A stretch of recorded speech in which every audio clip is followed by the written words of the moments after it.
Welcome to the Sunday Sessions podcast, a ministry of Cuyahoga Valley Church. Sunday Sessions is a weekly exploration of some of the most important topics and ideas in Christianity.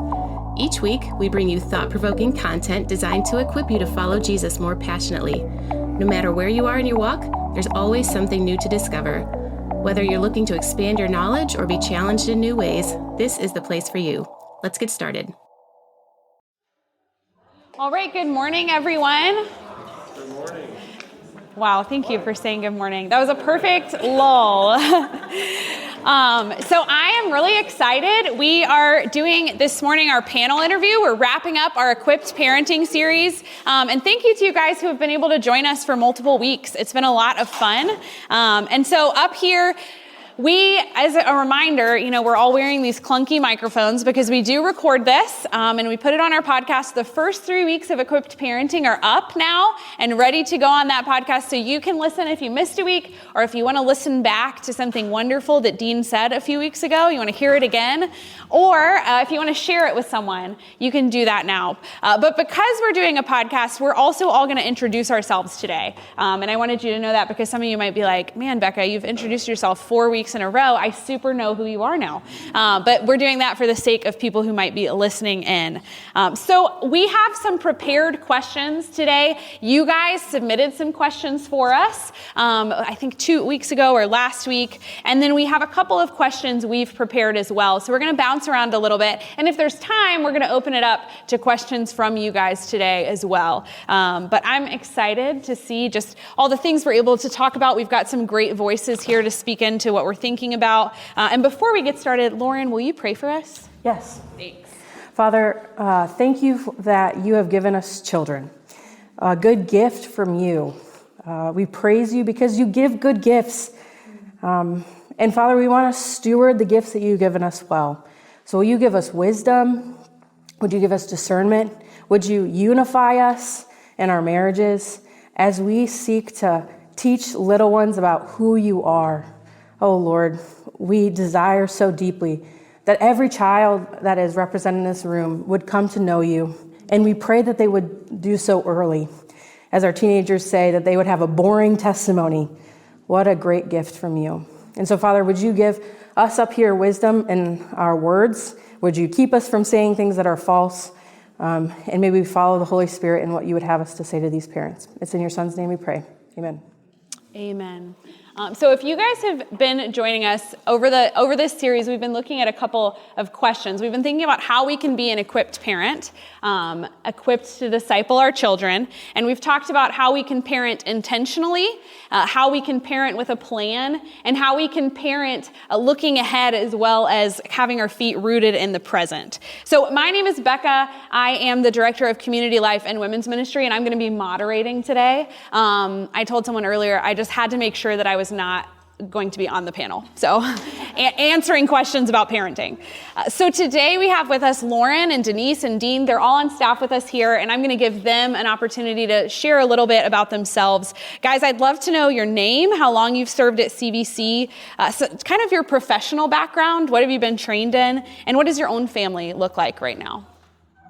Well, I am Lauren Meyer. I am the Director of Youth Ministry here, so I hang out with the sixth graders through the graduating seniors. I have been on staff with CVC for 9 years at this point, right out of college. I have my undergraduate and my master's degree in counseling, and my family looks like my husband and I have been married for 6 years, and we have an 11-month-old and a very vivacious golden retriever.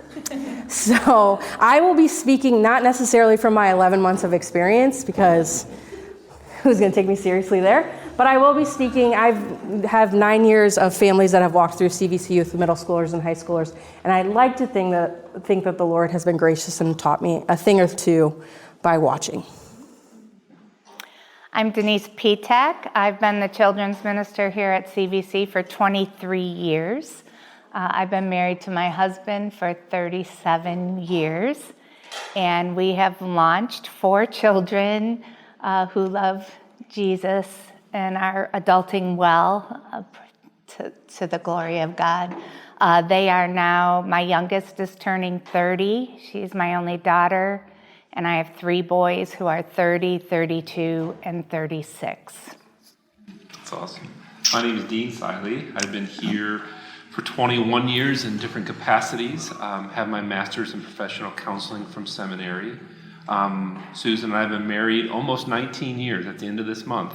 And we have 4 children, almost 17-year-old, just 15, 13, and then a 10-year-old little boy at home. Great, thank you guys. I forgot to say my professional background. Besides being a children's minister for 40 years here and other places, my degrees are in education and special education and elementary education. Awesome. Thank you guys for sharing, and thanks so much for being here to share with us today. So we're going to bounce around a little bit. Our questions, especially the ones that were submitted by you guys, we're kind of covering what you wanted to hear about. So we're a little bit of everywhere. But before we do that, I wanted to ask all of you today, how have you sought to be an equipped parent in your own parenting journey? How have you sought to parent intentionally in the past and in the season you're in now? Because we know you never stop being a parent just because your kids don't live in your house anymore. Go down the line. Do we like the line? If we're all going to answer? Okay.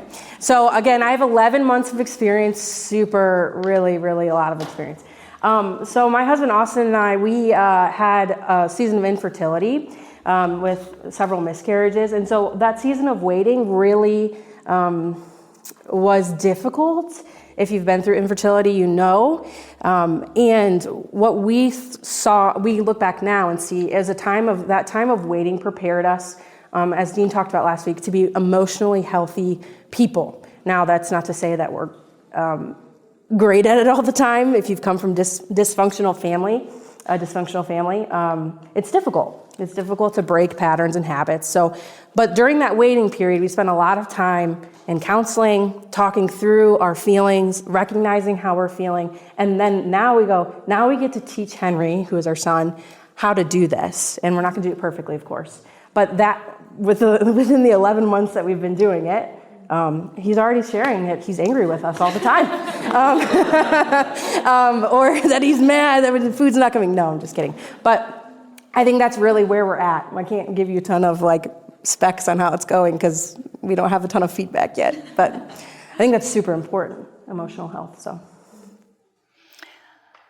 Well, we were determined to give our children Jesus.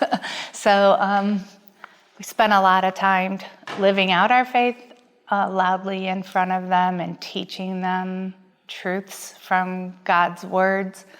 We did not have a perfect household, as I'm sure none of you do either, but we were quick to say when we were wrong.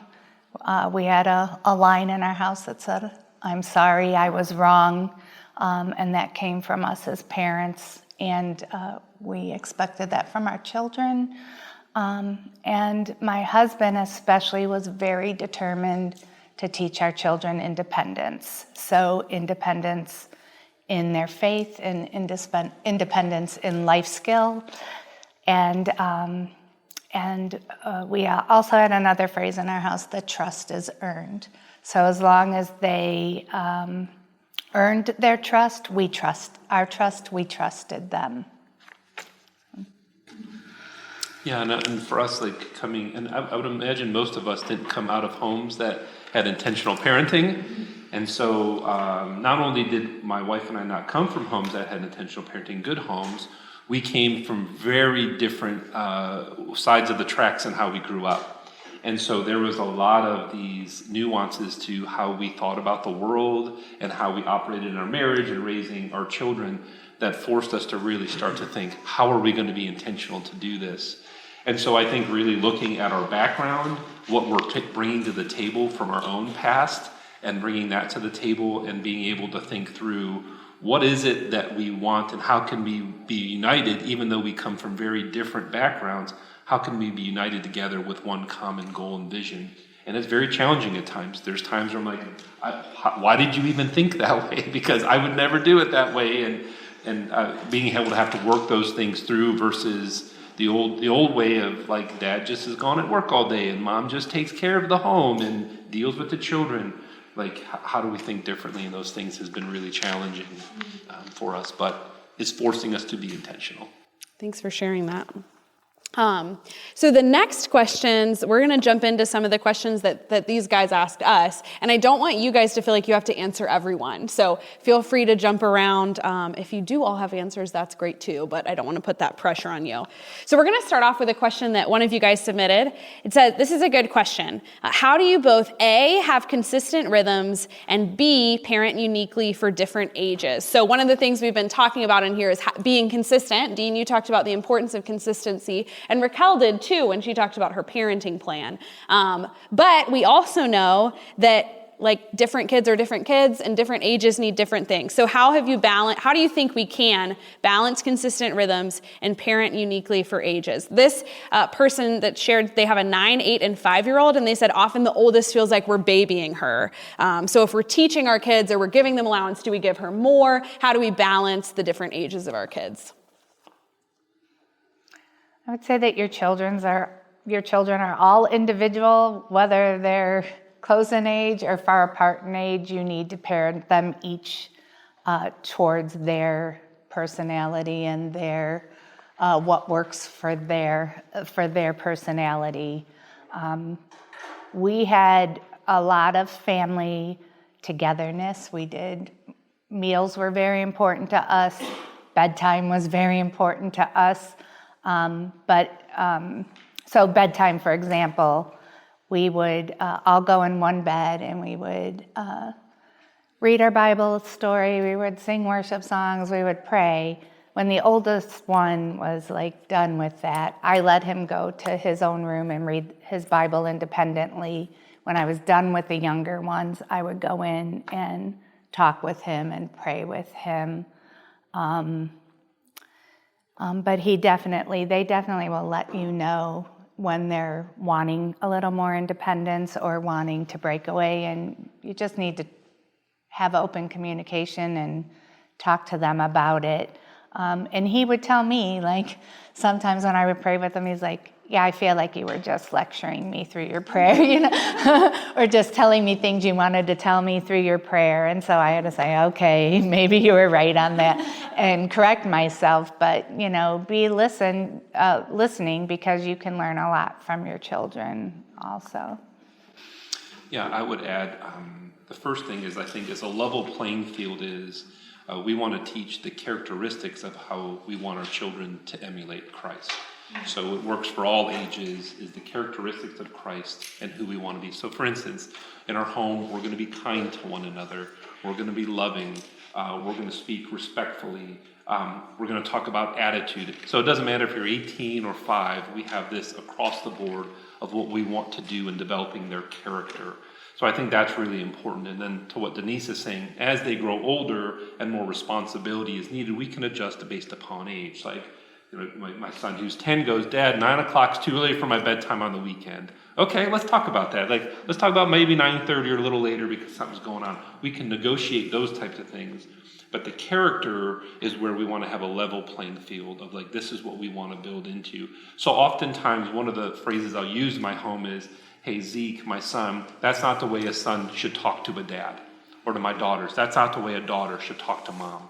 And so kind of like telling them, this is not the way we're going to operate in this home. Let me tell you why. And so because there's going to be blow-ups, there's going to be times where there's anger, they're going to make mistakes and say things they shouldn't say, but we have this clarity of like, this is not the way we're going to talk, and this is how we want to work through those character things. So I'll even work through it with my son, like, is that how we're going to talk to a dad? No, that's not the way a son should talk to a dad. Okay, how should we talk to one another? I should talk it through, Dad, and let me tell you, I'm angry that you made me get off the video games with my friend.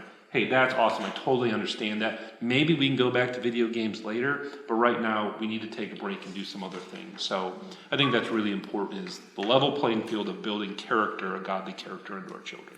Both of you guys just mentioned in different scenarios inviting your kids into that conversation, like Denise with your son deciding like, okay, I'm going to read my Bible on my own. Or Dean, you mentioned that too, like, okay, I think my bedtime should be a little later. What do you think it looks like, and how did you first start to invite your kids into those processes of having the conversation with them about some of those things? Yeah, I would just say when they start having language that can understand those things, we're starting to build those things in there from a long age, obviously age appropriate, but when they start having language, we start giving them language for these things. When my kids were little, there was a book out called The Blessing, and I actually still have it.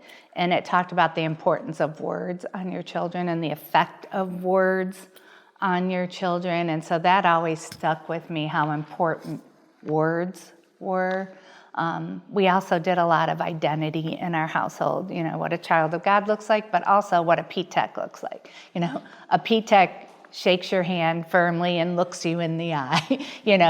First impressions are important. Peteks know that. Peteks don't do that. So we also built not only into your, as a child of God, but as a child of our family, we also did a lot of word pictures for that. That's great. Lauren, anything to add? I got it. So that was actually a great segue into this next question I have. So someone asked, have you found any tips for addressing constant quarreling or bickering among your kids? You guys have touched on that, but I'd love to know even more. So Raquel and I, we pray together on Tuesdays at noon, and she's like, if you have an answer for that, I want to know. And so I had a dig in my brain, what did we do? So again, those words, I would tell my family, the world is cruel enough. This home will be a safe place. You are not going to say words that hurt your siblings. So that was something I always said that was a really hot button for me. And so we had to choose words that weren't hurtful when you were angry. So that was something I did. My husband made them hug, which Raquel said that would not work with her kids. So my husband actually got a big T-shirt and had them sit in the T-shirt together. I don't know if that was good or bad, but we tried that. My kids were very close. I had all 4 kids in 6 years, so there was some of that, and there still continues to be some of that as an adult. But I didn't allow them to hurt each other with their words and their anger, and they had to say, I'm sorry, I was wrong. We tried having them write notes. Raquel said that wouldn't work in her house also, so we tried. I don't know that we always succeeded, but they knew to say when they were wrong, I guess. And the idea of what are we accomplishing by this? Like what's being accomplished by this argument or this fight? Just to start to bring awareness, what am I trying to do here? And obviously, a lot of it is stemming from insecurity themselves, right? That's what happens at school. I don't feel good about myself, so if I can put you down and hurt you, therefore I can feel better about me. And just being aware of hey, I know you're hurting as well, or somebody has hurt you. And so that saying, hurting people hurt people, right? And so oftentimes it's cruel. They're going through changes, right? They don't like the way they look or they feel or the way their hair is or if they have acne on their face. These things are stirring. So all of a sudden somebody pokes them and it's well, now I'm going to hurt you. So start to bring in just awareness to that. What's going on in your heart that's causing you to want to hurt somebody else? And that's hard for a kid because they're not aware of, I got so many things going on in this brain and challenges of being insecure that it's just easy, especially in families, right? We in our marriages, and it's easier to hurt each other than the stranger next door where oh, those are the nicest kids ever. Well, you should have seen them inside. They were like terrorists inside because you're going to hurt people closest to you. Yeah, the best thing I ever heard is that all behavior is a form of communication. And so finding the root of the behavior is important. What's going on with them? Are they not comfortable with the way they look? Are they not feeling well? Are they hungry? I have a daughter who has a daughter who both get hangry, and their personalities completely change when they have food. So also looking at the root of the anger, the behavior. Lauren, you serve families, you serve siblings. How do you navigate these kind of things outside of the home with kids that are not your kids in youth ministry? Right. Well, I think that they try to be on their best behavior in youth ministry. And if they're boys, they're always asking if they could just duke it out. We have a rule. It started, I don't know, maybe 4 or 5 years ago, longer than that, that boys are not allowed to wrestle on retreats. Take it elsewhere. But typically we don't see family arguments in youth ministry. Like that typically doesn't come with them. We'll see arguments among peers. And similar to what these people, similar to what Dean and Denise are saying, is intentionally stepping into conversations with kids, because we all have to be taught how to have conflict. Whether you are 5 years old or you're 50 years old, if you've never been taught how to have conflict, it always looks the same. You're either trying to hurt someone, or you're trying to become a victim, or you're trying to rescue someone. Did I just get bonus points, Dean? Mm-hmm. That's the drama triangle. If we're not taught on how to have conflict well, then we're never having conflict well. So I think that's a really important thing, and I can't speak well to this one as far as a parent, but is to engage intentionally in how do we have a conflict that is not going to hurt one another, but is actually going to leave us walking away feeling honored and that we have both felt heard, which is hard. Whoever asked this question, this is a very, very hard thing to do. So, and what works for one kid will not work for all your kids also. So I would say another key thing is to find a punishment that works, a correction that works for each child. It's not going to be the same across the board. So know your children, and then know something that's going to get them where it hurts to make them think about the change they need to make. So we're going to jump around a little bit, because I feel like we're kind of leaning into this question. As you guys are talking, I'm thinking about, I have a daughter who's a little over a year, and I'm thinking about the way that I sometimes speak to my husband. That is, like, what am I modeling? Sometimes I'm really kind to my husband, but sometimes I'm not. And I know she's picking up on, like, the times that I am, the times that I'm not, and hopefully I'm also modeling like forgiveness. Like our kids are going to have to apologize to each other and to us, but also there are going to be times we're going to need to apologize to our spouses in front of our kids, or apologize to our kids. So in your homes or in your experience, what does it look like when you apologize to your children, or when they apologize to you or to another family member? How do you teach repentance and forgiveness in your home?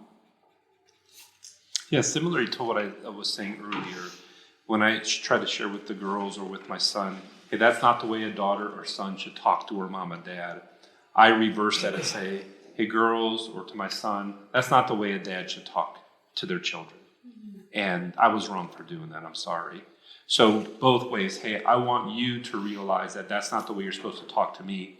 But as parents, we're going to make mistakes like that as too. I need to own that and say, hey, that's not the way a dad should act as well. I'm so sorry. So I think modeling that, it then begins to show them, like, oh, dad can be repentant, humble, and not just say, well, I'm the parent, and so you should listen to me. I have to be accountable to my actions. And that really builds a home that shares that mutual, we're going to make mistakes, there's going to be really messy days, and I got to own my stuff and ask for forgiveness. That's really good. Anybody else want to add anything? Denise, Lauren?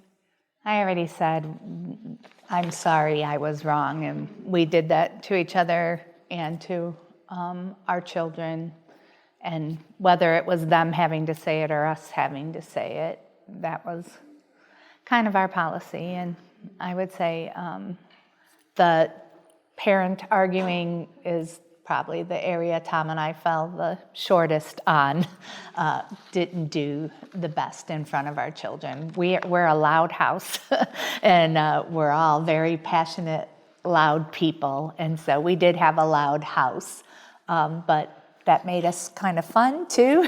If people that, like my son-in-law who was over last night, and my husband and I were disagreeing, he laid into us and all right, you two, that's enough. Going up. So, and so, yeah, he straightened us out, my son-in-law. So last night, actually. So. And we haven't apologized yet to each other, I'm just saying, but we will. We're being really transparent here this morning, which is a good thing. So this is like a left turn, but somebody asked this question: what's a good age to talk about purity and sexuality with your kids, and how should you talk about this with your kids? Okay, I can jump in, and then I know Denise is really passionate about this. But I want to set the stage a little bit for a lot of the questions that you guys have asked later on as well. So our homes should be the safest place for our kids to learn about all that life is and will be. So that being said, what we say to our youth leaders, and it's applicable for parents as well, is that your teenagers, this is talking to youth leaders, could come to you and say the most egregious thing that you've ever heard. Like, if you think of the most egregious thing, like, we'll keep it PG. I just went to the backyard, picked up the dog's poop, and ate it. Yeah, so it's gross. But, like, that's not the most egregious thing. You should be like, tell me more about that. We tell our youth leaders, we want them to be ducks. So on the surface of the water, a duck doesn't look like they're frantically swimming underneath. But underneath, they're paddling really, really fast and keeping themselves afloat. And we want to be that way with our kids because we want them to feel safe with us to discover and talk through some of the most taboo things, the things that make us feel shame, the things that make us feel uncomfortable. And so that starts at a really young age. We're not shaming our kids when they're asking questions that are hard and maybe they shouldn't be asking, or maybe they should be asking, right? So I want to preface it with that. You are to be the safest person for them to come talk to about these things. So that when they are teenagers, when they're in our youth ministry, they're not going, I can't talk to mom and dad about this, I'm going to come talk to a youth leader about this. Now, that's a good thing. Our youth leaders are doing their job. But if you're not the first point of contact, then someone else is discipling your kids in these areas.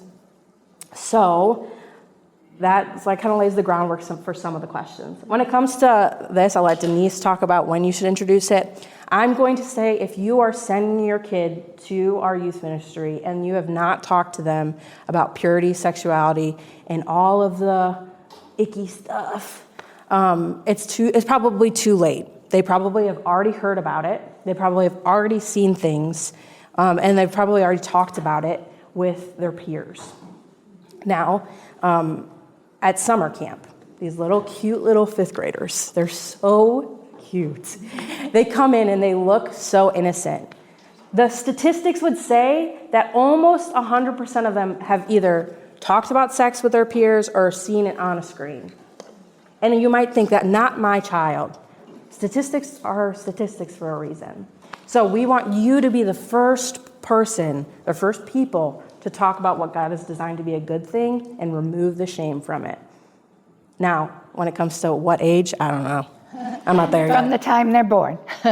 I would say number one, building on what Lauren said, your children need to know that you,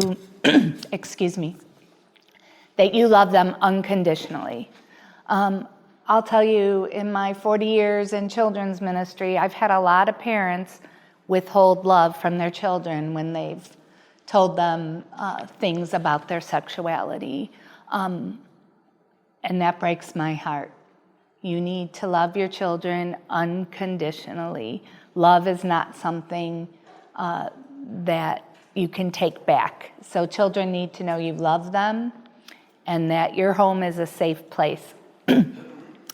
I think Lauren has the book Spiritual Parenting back there. Michelle Anthony is one of my favorite speakers, authors, and she says, practice your shock and awe face. So when they tell you something egregious or that you're not prepared to hear, practice your face so they're not seeing you paddling underneath the water. So I love that. But I wasn't kidding when I said from the time of birth, it's something you should always talk about. Give them proper names of their private parts. Pray over them. I always prayed over their sexuality when I changed their diaper. Like, that tells you a little bit about my background. My parents did not talk to me, and I did not have a good preparation for knowing about sexuality. And so that was something, again, I was so determined about. So in the hospital, I started praying over their sexuality every time I changed their diapers. I always talked openly about to them. Be prepared when they ask you questions. Just like all your children are different, all of their little alarm clock for wanting to know about sexuality comes at different ages and different stages. So be prepared for when they ask you questions. Be prepared to answer them. Statistics say that a child will be exposed to porn by the time they're 8 years old. So you want to prepare them. I had the talk with my daughter. My family had a history of early puberty, so my daughter was approaching 8, and I'm like, oh, I better talk to her about menstruation in case, so she doesn't think she's dying if she gets it early. She ended up not getting her period till she was 13, but I had that talk at 8 with her, and we started talking about it, and I just talked to her about how the body worked. Well, she wanted to know the rest of the story, and I am like, I think you've heard enough for now. We'll talk about that later. Well, she's also very smart, and I could see the little click, click, click, click, and she put it all together. And I was like, I didn't want to talk to you about this yet. But I needed to at that point. My boys, there was a teenager at church that was very close to our family that became pregnant. And so they did not know how someone who was not married could be having a baby. And so we had to sit down and talk to them at that point. I believe they were maybe 6, 8, and 10. And so my husband sat down with them. He wouldn't let me in the room. As soon as those little clicks went off, they looked at me and said, "You did that?" So we had to talk about that then. But so just be ready whenever they approach you, but don't wait till they approach you, because their friends will tell them. It was true at my age, and it's true now. And you want them to hear it correctly. I did not hear it correctly. I got pregnant on my honeymoon because I did not understand that your cycle started the first day of your period. I thought it started after your period, and I have a honeymoon baby because of that. So that tells you how uninformed I was. So you don't want your children in that situation. So you want to be the one that tell them. You want to be the one they'll come to because they know you'll love them no matter what they have to say, and you want to be prepared. I have a ton of books I brought with me to broach the subject at all different ages. I also have a little curriculum that tells you what to talk about at what ages that I will make available to you if you would like it. Yeah, I would just close with saying normalizing when they're young, body parts is so, like, use the terms. I remember when I started doing that, Susan was a little uncomfortable at first, but normalizing those things. Also, too, who's appropriate to touch these. These are for you, your private parts for you only, and nobody else. So teaching those things, but normalize it when things happen. Like when my son had his first erection as a little boy, he's like, "Dad, look, it's big." And I said, "Yeah, that's really normal, buddy. That happens sometimes to men and all that. Completely normal, no big deal." "Oh, okay." Instead of being like, "What do I do? Who do I talk to about these things?" Same thing with the menstrual cycle and all those sort of things. Just really normalize it. And then as your kids begin to be attracted to the opposite sex, don't shame them. You know, like, ooh, be like, "Oh, that's great that you're friends with Eliza," or "That's great that you're friends with, Tony," or whatever it is. Normalize that. Be like, "Yeah, you should have friends with the opposite sex," and not shame them. Because there's so much shame that comes with the relationship. Then kids go, well, I don't want to talk to mom and dad about this. The first thing, yeah, that's great. And so I don't want to be a dad, that old way of talking about, like, oh, I'm going to be standing at the door with a shotgun. And like, I don't want to be that. I want to be welcoming to go, yeah, I want to know who you like and who you're interested in. Why don't we have them over to the house and get to know them and invite them here, rather than trying to shame and make them feel guilty or like they shouldn't be doing something like that.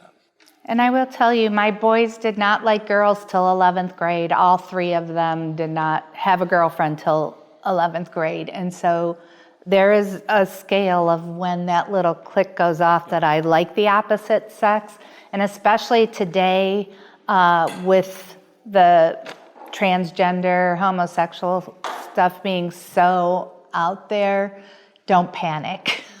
There's a different time kids get that little, oh, I like the opposite sex.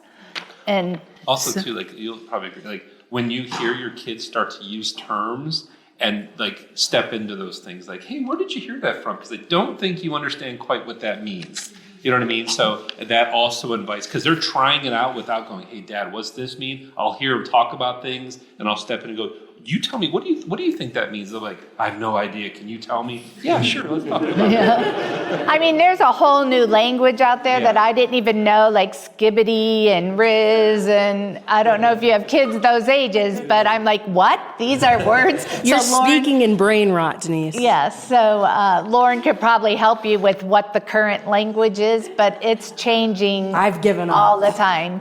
So there's little quizzes out there if you're saying what kids are saying now. I would say be as informed as you can.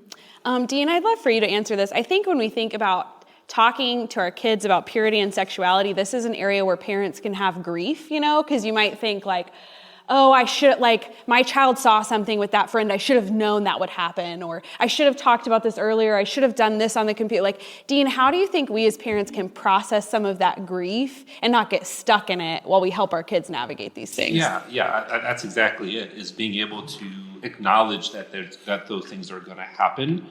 And when they do happen, having a welcoming environment to talk about those things and inviting them to that conversation.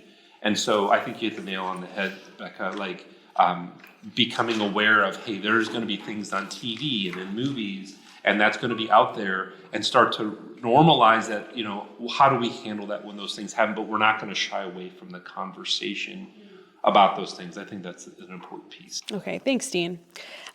So we have so many good questions. We got a couple questions about this, and I wanted to know y'all's thoughts. I think this is a good question. So the question asks, what biblically is most needed for a child in a single-parent household? At CVC, we have a ministry to single moms that Raquel runs, that Denise started. We have a lot of different touch points for supporting single parents, so we wanted to make sure to address that question in here as well. What do you guys think? The first thing I would say, and then Denise, I think, no matter what home that we live in, I think especially in single-parent homes, we are to never raise the child up to the level of a spouse. So what's that mean? So let's say I'm a single dad, and all of a sudden now I'm wanting my daughter to raise up where I'm talking about parental things, or hey, I need you to start to take over the things of the home. We never want to have our kids raised to the level of a spouse. We always want to keep them as children.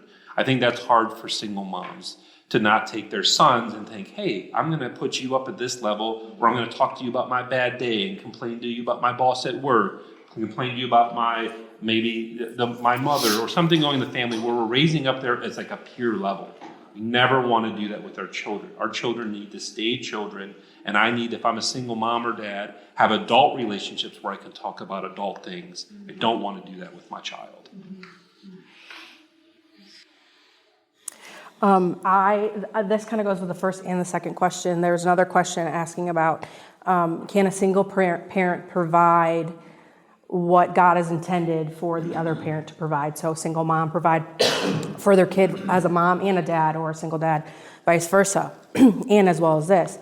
So this last week I went into Raquel's office and I said, hey, I do not know how to answer this question.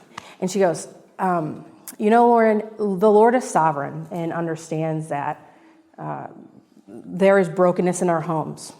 She said, a single parent cannot provide what the opposite parent is intended to provide by the Lord, because he's designed us, men, women, husband, wife, to provide specific things to our kids. And this is speaking to both single parents in the room and married individuals.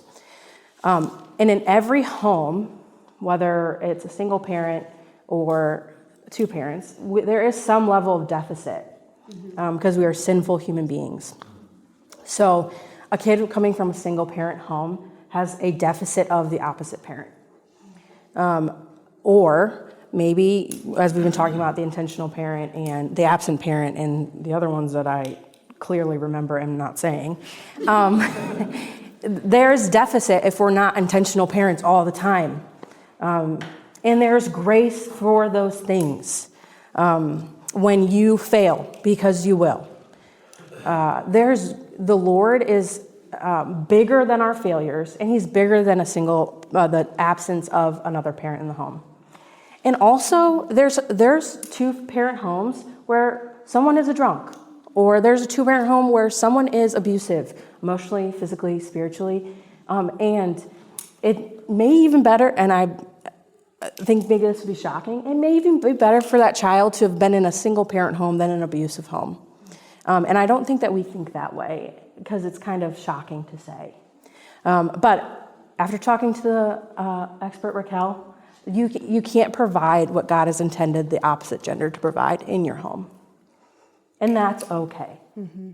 This is probably the only question I'll speak into, just because when I read it, I thought about my home life and my upbringing. And my parents got divorced when I was 12, and I lived with my mom from there on out. My dad was still involved. We still have a good relationship, but and I was thinking just about God's people. Like, this, for me, is where the church made so much of a difference, because I was able to see examples of godly marriages in the church. And I also had godly older men who poured into me, like spiritual fathers, uncles, brothers, and women too. And I think, like, this is where the church can just be such a beautiful picture of the family of God, because you're right, all of our homes will have deficits. Like, Vivian will never know a mother who is blessed with amazing patience. That's sad, but it's true. I am not a patient person, but she can meet men and women of God who are patient. She can meet women of God who are blessed with the gift of patience in our church. And that's a silly example, but it's true. And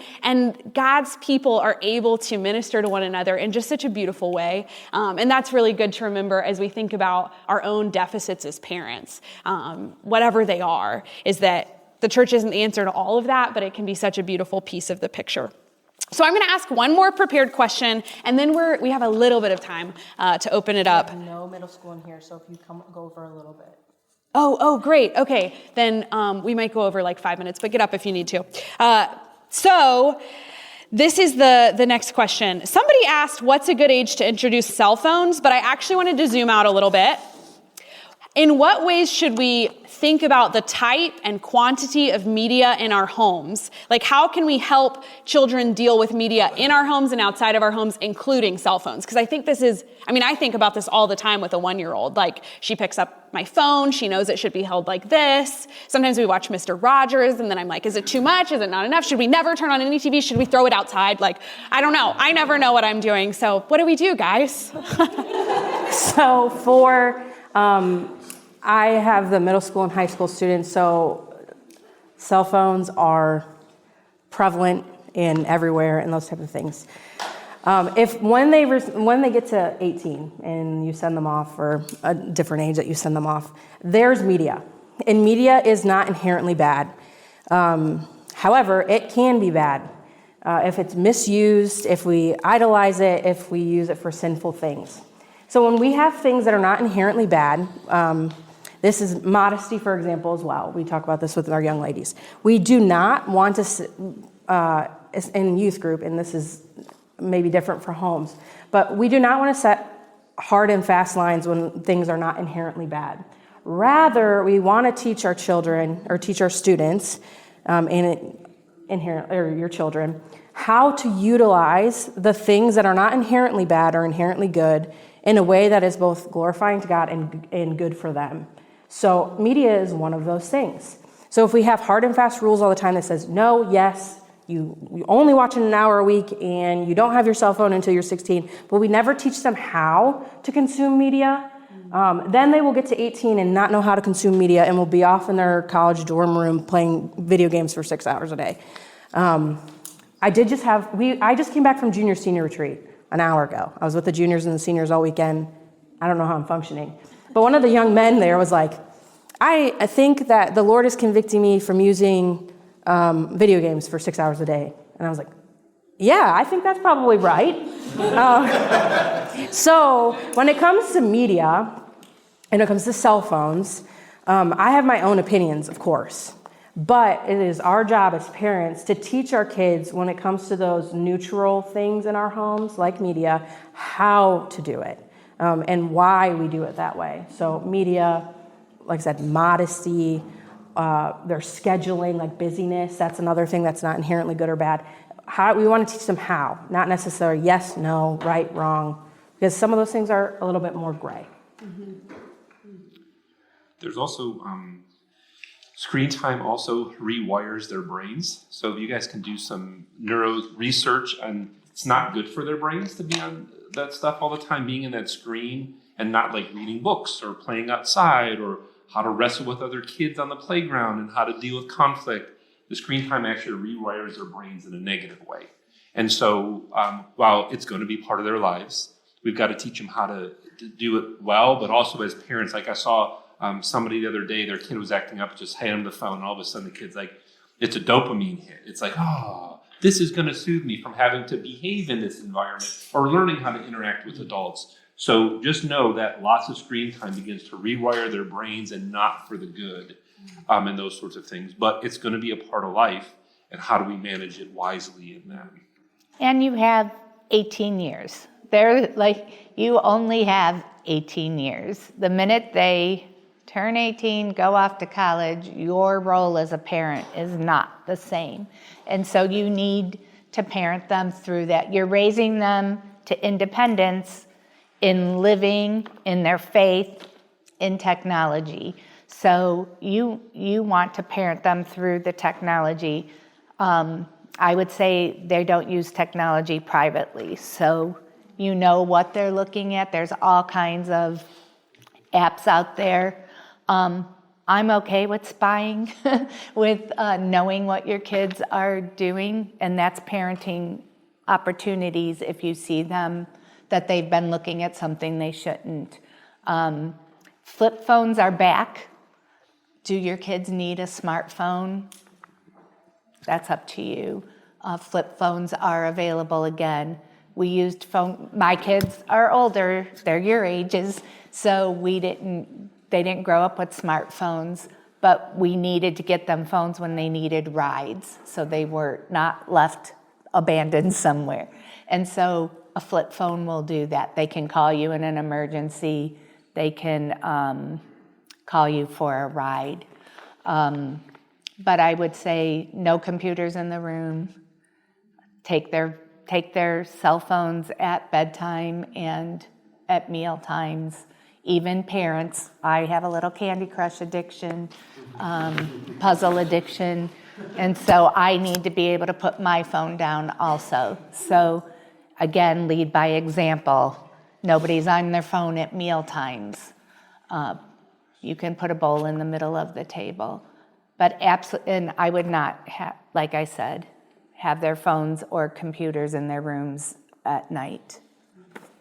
I will say one last thing. I have talked to many parents who have regretted giving their kids cell phones. I have not talked to any parents that have withheld cell phones that have regrets.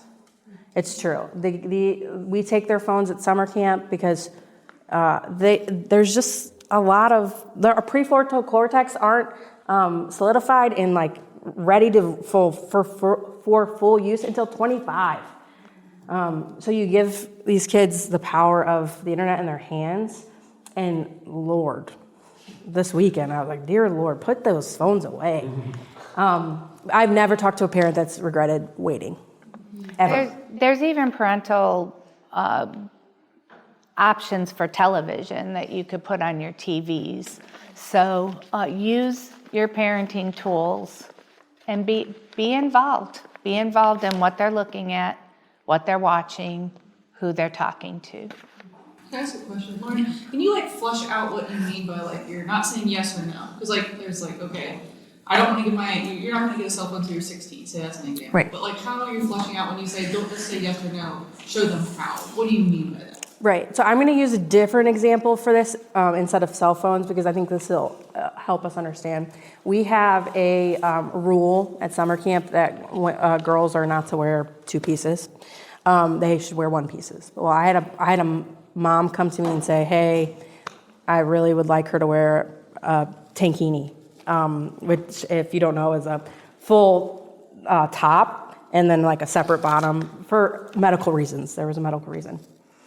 And I could have said, no, the rule is it has to be a one piece. Rather, we sat down she was 16 at the time, and said, "Hey, can you walk me through why you want to wear this?"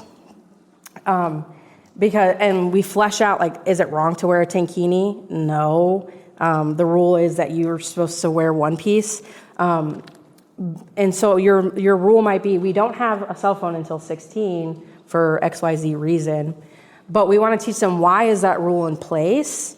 And then also, Denise and Dean had said, inviting them into the conversation. So there's a parent who just recently, the student wanted a cell phone, and they didn't have a cell phone. The parent said, "Okay, I would like for you to write a paper," because that's his form of communication is writing, "on why you believe you're ready for one." And he did. And his responses were really good. So they adjusted their timeline because he had thought through it so thoroughly that they knew he is ready for this responsibility. The same thing with dating. It happens all the time. Secret dating, no dating, I don't know. It's so, high school relationships. Icky. Same thing there. We have a lot of parents who have rules. You don't date until you're this age. If they're going to be dating anyway, they're going on dates with these kids and they're actually dating, but they're not allowed to call it that yet, why wouldn't we open it up to say, let's walk through these relationships together? Not saying that you should do this, but you want to be, when it comes to these gray areas, you want to be open-handed in a way that allows you to parent your kids while they're under your roof. So I don't know if that answered your question, but that was a little weird. I shouldn't finger gun. Okay. Thank you guys so much. So it is. There's one thing I want to share. Oh, please do, Dean. Please do. Last thing I would that for me, this is really important. When you're in relationship with your children, don't argue with your children. Yeah. How many of you guys argue with your kids? Right. So I really want you to think through, you don't want to argue with your children. You're not here to reason with them through an argument. You're here to say, this is why I made this decision, and I'd love to hear your feelings and feedback, but I'm not going to go round and around and around in arguments. Don't argue with your children. It's not a popularity contest. It's not I need to explain myself enough to you so that you like me or you get me or you understand me.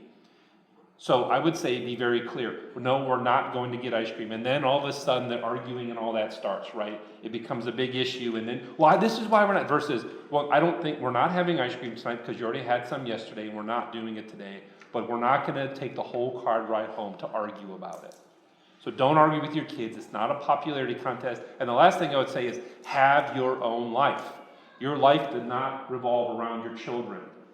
You should have your own life. We have our own friends. We go do things. I'm not going to accommodate every wish of my child. They're going to have to learn when I say no, you're going to have to entertain yourself for a while. Or no, I'm not going to drive you there. I have my own life. Because as you get older, they want to launch towards independence. We're not waiting for them to call. Oh my gosh, they're off to college. What am I going to do with myself? No, I have my own life. And like Denise says, we're trying to launch towards independence, but we need to have our own lives. And if you're insecure about them liking you, that's not your job as a parent, is to get them to like you. It's a job to steward them well and then to launch them.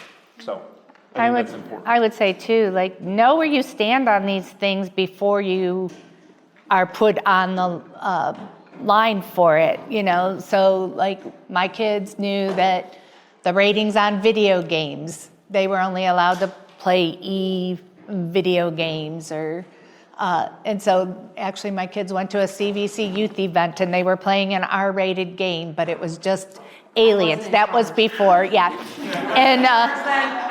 And he called me and I'm like, what's our rule? You know, it was rated R. But they're just killing aliens, Mom.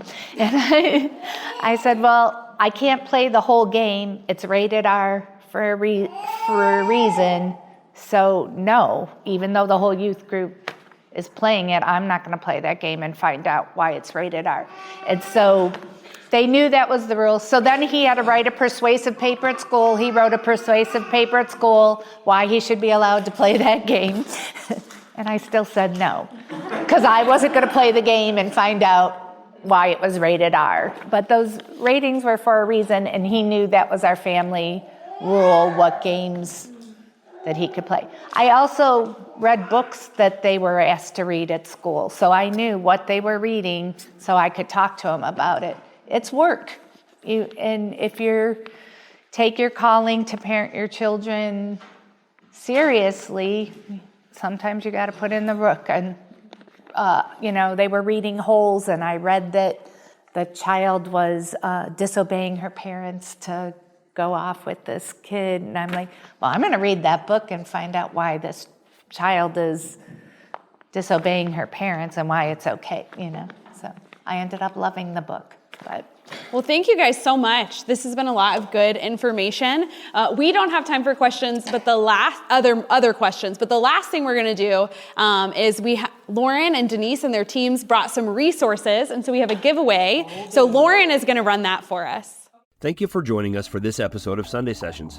We're hopeful that you found this content so important for your spiritual growth that you'll want to learn more. Each week, we provide a PDF handout for notes and additional resources for study on the topic. You can always find these resources in the show notes or by visiting cvconline.org/Sunday Sessions. May the Lord bless you this week, and we hope you'll come back next week for another episode of Sunday Sessions.